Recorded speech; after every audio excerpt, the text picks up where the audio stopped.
சக்தி மாயா காடின் ஒலி தேடல். ஒரு மிகப்பெரிய அமைதியான காடு இருந்தது. அதை எல்லாரும் மாயா காடுன்னு அழைப்பாங்க.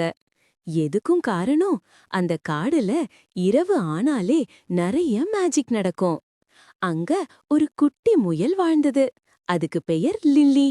லில்லி ரொம்ப சாஃப்ட், ரொம்ப இன்னசென்ட். நட்சத்திரங்களை பார்க்க ரொம்ப பிடிக்கும். ஒவ்வொரு இரவும் அவளோட சின்ன கால் சத்தத்தோட மெதுவா குளத்துக்கு போய் அமருவா. அங்க நீர்ல விழும் நிலாவின் ஒளி அவளுக்கு மென்மையான தாலாட்டு போல இருக்கும். ஆனா ஒரு நாள் லில்லி அந்த குளத்துக்கு போய் பார்த்ததும் அவள் ஆச்சரியப்பட்டுட்டாள். நிலா மாயிஞ்சிருக்குது, ஒளி இல்ல, மேல் வானமே இருண்டது, நட்சத்திரங்களும் மின்னல நிறுத்துச்சு. அது பார்த்த லில்லி ரொம்ப கவலைப்படுறாள். நிலா இல்லைனா இந்த காடு எப்படி தூங்கும்? அவள் மெதுவா சொன்னாள். அதுக்குள் குளத்திலிருந்து ஒரு சின்ன ஒளிக்கல் மேலே மிதந்து வருது. அது மெதுவா சத்தமா சொன்னது, லில்லி, நிலா தன் ஒளியை இழந்து விட்டாள். அதை திரும்ப கொண்டு வரக்கூடிய ஒரே உயிர் நீதான். லில்லி அதை கேட்டதும் அவளோட குட்டி காதுகள் நிமிர்ந்தன.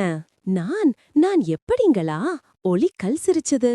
உன்னுடைய மனசு நல்லது, நீ பியோர், அதனாலேதான் இந்த காடு உன்னை தேர்ந்தெடுத்தது. அதோடு ஒளிக்கல் ஒரு பாதை உருவாக்கிவிட்டது. அது காடு முழுக்க ஒளி வீசும் ஒரு மாயமான பாதை. லில்லி அந்த பாதையில் மெதுவா நடந்தா. அவளோட குட்டி கால்கள் இலைகளில் சத்தமில்லாம போகுது. காற்று அவளோட காதுகளை குளிர வைக்குது. அவள் முதல் சந்திச்சது ட்ரீம் பேர்ட் என்ற ஒரு மாயப்பறவை.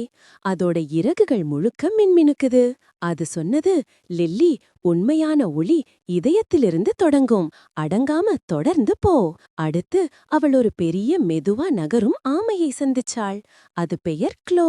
க்ளோ சொன்னது, தூக்கத்துக்கு முன் வரும் அமைதிதான் மிக பெரிய மாயம், அதையே நீ நிலாவுக்கு கொண்டு சென்று கொடுக்கணும். லில்லி ஓடி இல்ல, அவள் மெதுவா தூக்கம் வரும்படியான பீஸ்ல ஆழமா மூச்சு விட்டுற மாதிரி நடந்துகிட்டே போனாள்.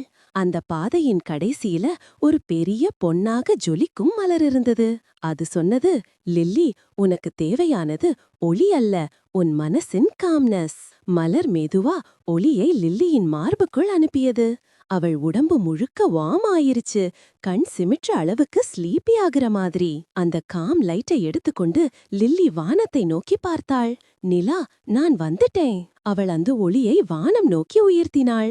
அந்த ஒளி வானத்துல பறந்துச்சு, பின்னா மெதுவா நிலாவின் இதயத்துக்குள் சென்று கலந்துச்சு. ஆச்சரியமா, நிலா மீண்டும் ஜொலிக்க ஆரம்பிச்சது. முதல்ல மெதுவா, பின்னா வெளிர்ந்து மாயா காட்டை முழுக்க ஒளியால் நிரப்பிச்சு. நட்சத்திரங்களும் திரும்ப மினுங்க ஆரம்பிச்சது. காற்று சிரிச்ச மாதிரி வீசுது, மரம் எல்லாம் ஆடுது. நிலா கீழே வந்து லில்லியின் நெற்றியில் ஒரு சிறிய ஒளி முத்தம் கொடுத்தது. நன்றி குட்டி லில்லி, உன்னை போல மென்மையான இதயம் கொண்டவங்க சந்தோஷமா இருந்தா இந்த உலகமே மினுங்கும். லில்லி அந்த ஒளியிலேயே நிலாவின் வெப்பமுள்ள குளிர்ல மெதுவா தன் கண்களை மூடியாள். அந்த இரவு மாயா காடு முழுக்க அமைதி, ஒளி, கனவு, மென்மையான தூக்கத்தால்